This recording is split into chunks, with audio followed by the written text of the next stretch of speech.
The wicket is inspected and another test begins. Don Bradman wins the toss for Australia, and Australia are going to bat. They're going to get first use of this good wicket. And here's the England side coming into the field. Yardley leading them, and here's Tom Dollery, Jim Laker, Dennis Compton and Douglas Wright of Kent at the end. And then, out of the pavilion gate, come Australia's opening pair, Barnes and Morris, Morris in the cap. And Alec Bedser of Surrey begins the bowling from the nursery end. Fast medium right arm comes in, bowls to Barnes outside the off stump, and it bounces off Evans' pads. Bedser again. Bowls again to Barnes and again beats him outside the off stump. And the first over's a quiet one, a maiden. And Alec Coxon of Yorkshire bowls the second over from the pavilion end. Elbows well out, comes in, bowls to Morris. Morris forces him away on the onside, and the Australian innings is underway. The first run's up on the board. And so another historic test is underway. Watched by the press of half the world. Watched too by appraising eyes in the pavilion. Eyes that have seen many a cricketer come and go.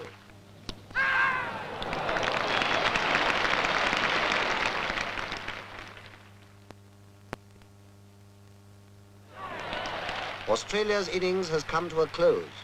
The score stands high and is duly noted. There is time to breathe until England takes the field. Cricket in the hands of the experts, more than a game. It's a craft at least, almost a science. Let's ask an expert, Bert Rhodes of Derbyshire, to bowl us a leg break on this demonstration wicket. Now, there's the spinning finger, the third one, see, cuddled close against the seam. It comes up. Now, this is the perfect leg break. Watch where it pitches. Just outside the line of the leg stump, and it turns enough to beat the off stump. And now, the orthodox, the natural break, spun off that index finger, the off break.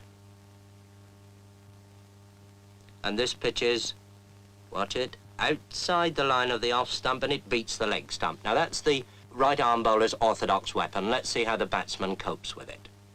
As the ball comes down to him, turning into him, well, all right, he just lets it hit the bat. And that's why short-leg fieldsmen were born. Well, perhaps attack's the best method of defense. Down comes that off break again, and the batsman hooks it hard and high over those short-leg fieldsmen, but not over deep square leg. There is a way of doing it, of course, over the ball as it moves into you, and push it away along the ground as Edrich does this ball from Lindwall, playing it to Barnes. When England are 27 for 1, which is nothing for Englishmen to be very happy about, and Ray Lindwall is bowling at full speed to Hutton. That ball's well up to him, and he pushes it away past mid-off for a comfortable 2.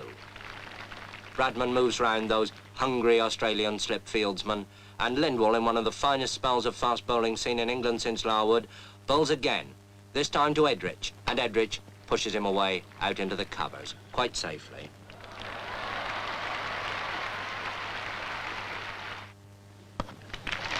And it takes Doug Wright at number 11 with a wild swing over the bowler's head, sky high up there into the long field, to save England from the follow-on.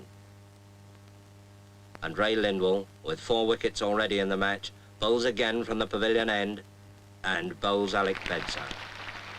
And England are all out for 215, 135 behind Australia on the first innings. But now Australia have started their second innings. Bedser bowls to Barnes, his in-swinger, and Barnes puts it away, down to long leg. Round comes Hutton, fielding at long leg, and there's that quick low throw to Godfrey Evans. And now Wright bowls to Morris, and he's out.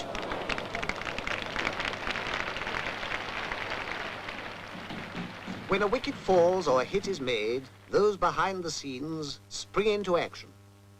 What they record will go speeding over land and ocean. When a batsman strikes, the whole world outside will want to know the score. And when they know it, they'll cast an envious thought to those who sat at Lord's and watched.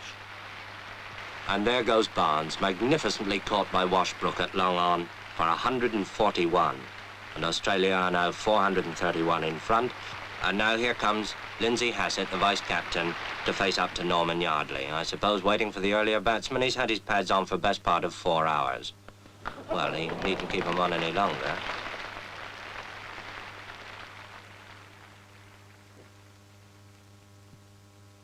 Meanwhile, the Don bats on. Don Bradman, on his last Test tour and playing his last Test innings at Lord's. Don Bradman, the pride of Australia and the despair of England. But whichever side one favours, who can but acclaim a master?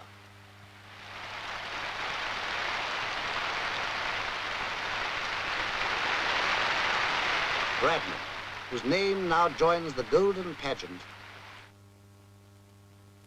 will Rain stop play? Anxious eyes survey the wicket. Willing hands turn too. But fate is kind and the battle is renewed. All through a cloudy afternoon they struggle on.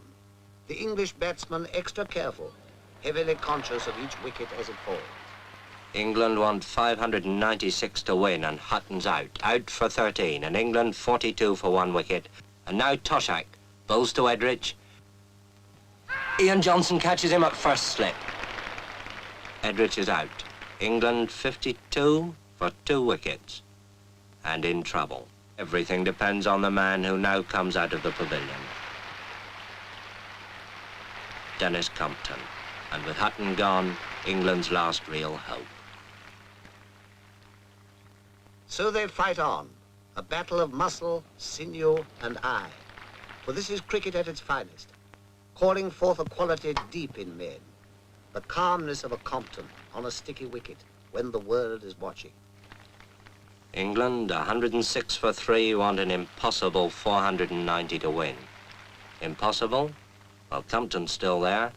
And here's Big Bill Johnson with that bucking, bridling run coming in to bowl to him. And Compton's out. England's last hope of the impossible. And now, Toshak bowls to Coxon. Toshak thinks he's out. Umpire thinks he's out. Coxon thinks it's a shame. Now it's all over, bar shouting.